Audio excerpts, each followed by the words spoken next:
വചനവീഥിയിലൂടെ father ജെ.ബി. Puthur. വിശുദ്ധ മത്തായി രചിച്ച യേശുവിന്റെ സുവിശേഷം അധ്യായം 21 33 മുതൽ 46 വരെയുള്ള വാക്യങ്ങൾ. മുന്തിരിത്തോട്ടത്തിലെ കൃഷിക്കാരുടെ ഉപമ. മറ്റൊരു ഉപമ കേട്ടുകൊള്ളുക. ഒരു വീട്ടുടമസ്ഥൻ ഒരു മുന്തിരിത്തോട്ടം നട്ടുപിടിപ്പിച്ചു. അതിനു ചുറ്റും വേലി കെട്ടി. അതിൽ ഒരു മുന്തിരിച്ചക്ക് സ്ഥാപിക്കുകയും ഗോപുരം നിർമ്മിക്കുകയും ചെയ്തു. അനന്തരം അത് കൃഷിക്കാരെ ഏൽപ്പിച്ചിട്ട് അവൻ പോയി. വിളവെടുപ്പ് കാലം വന്നപ്പോൾ അവൻ പഴങ്ങൾ ശേഖരിക്കാൻ ഭൃത്യന്മാരെ കൃഷിക്കാരുടെ അടുത്തേക്ക് അയച്ചു. എന്നാൽ കൃഷിക്കാർ ഭൃത്യന്മാരിൽ ഒരുവനെ പിടിച്ച് അടിക്കുകയും മറ്റൊരുവനെ കൊല്ലുകയും വേറൊരുവനെ കല്ലെറിയുകയും ചെയ്തു. വീണ്ടും അവൻ ആദ്യത്തേതിനേക്കാൾ കൂടുതൽ ഭൃത്യന്മാരെ അയച്ചു. അവരോടും കൃഷിക്കാർ അപ്രകാരം തന്നെ പ്രവർത്തിച്ചു.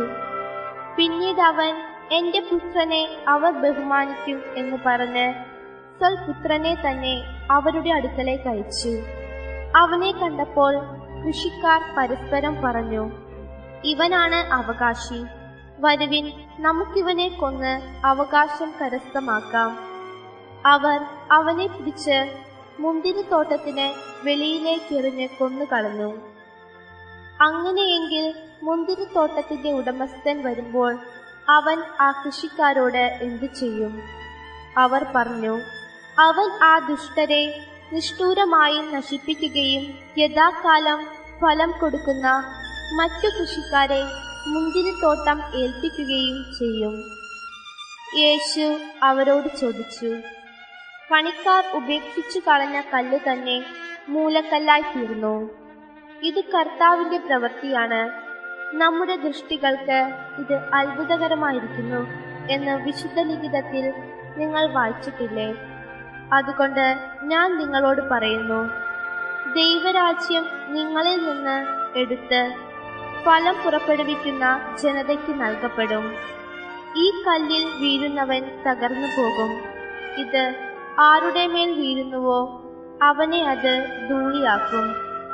പ്രധാന പുരോഹിതന്മാരും ഫരിസേയരും അവന്റെ ഉപമകൾ കേട്ടപ്പോൾ അവൻ തങ്ങളെ പറ്റിയാണ് സംസാരിക്കുന്നതെന്ന് മനസ്സിലാക്കി. അവർ അവനെ പിടികൂടാൻ ശ്രമിച്ചെങ്കിലും ജനക്കൂട്ടത്തെ ഭയപ്പെട്ടു.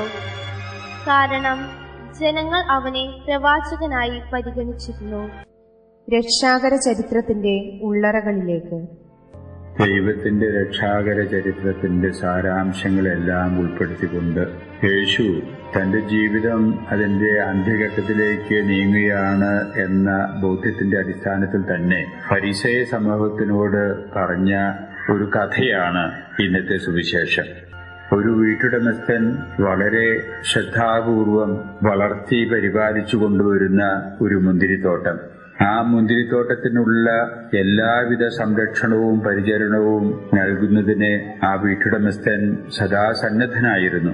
അങ്ങനെ പരിചരണ മുറകള് എല്ലാം ഉചിതമായ രീതിയിൽ ചെയ്തു പോന്നിരുന്ന ആ മുന്തിരിത്തോട്ടത്തെ കൃഷിക്കാരുടെ ഉത്തരവാദിത്വത്തിൽ ഏൽപ്പിച്ചുകൊണ്ട് തുടർന്നുള്ള പരിചരണം നിർവഹിക്കുന്നതിനു വേണ്ടി വീട്ടുടമസ്ഥൻ വിദൂരദേശത്തേക്ക് പോകുന്നു.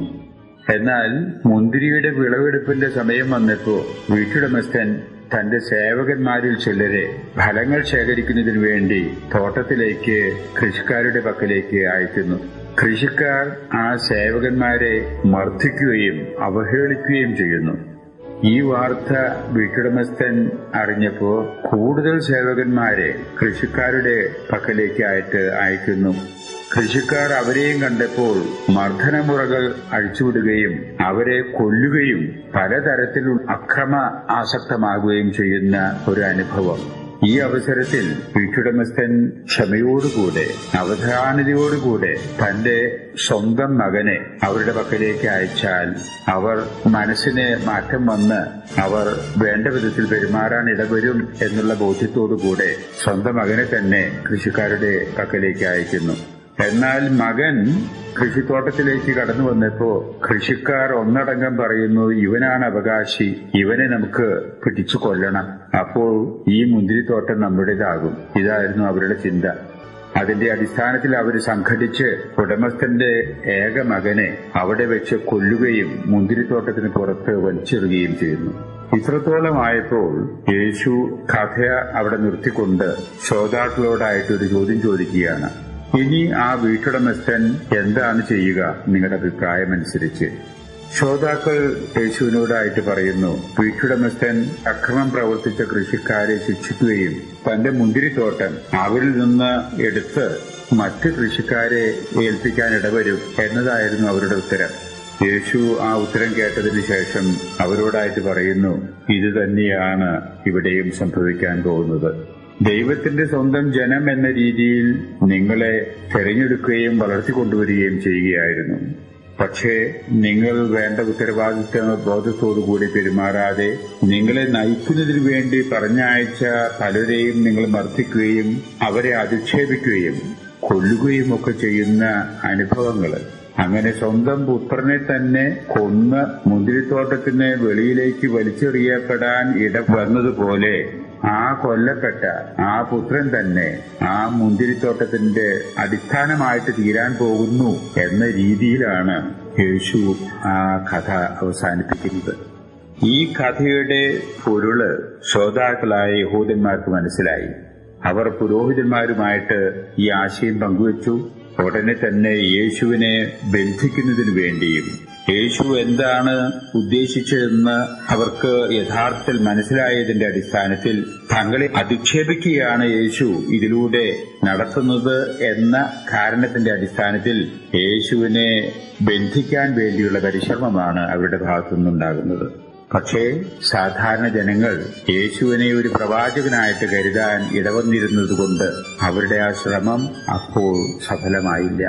യേശു മുൻകൂട്ടി തന്നെ എന്തൊക്കെയാണ് സംഭവിക്കാൻ ഇടവരിക എന്ന് ഓരോ അവസരത്തിലും ജനങ്ങളെ പഠിപ്പിക്കാൻ ശ്രമിച്ചുകൊണ്ടിരുന്നു. ഇതൊക്കെ ആയിരിക്കാം യേശു പലപ്പോഴും പറയുന്നത്, കാലത്തിന്റെ അടയാളങ്ങൾ മനസ്സിലാക്കാൻ നിങ്ങൾ പ്രാപ്തരാകണം എന്ന് പറഞ്ഞതിന്റെ ധ്വനി ഇതിലൊക്കെ നാം കണ്ടെത്തേണ്ടിയിരിക്കുന്നു എന്നുള്ളതാണ് സത്യം.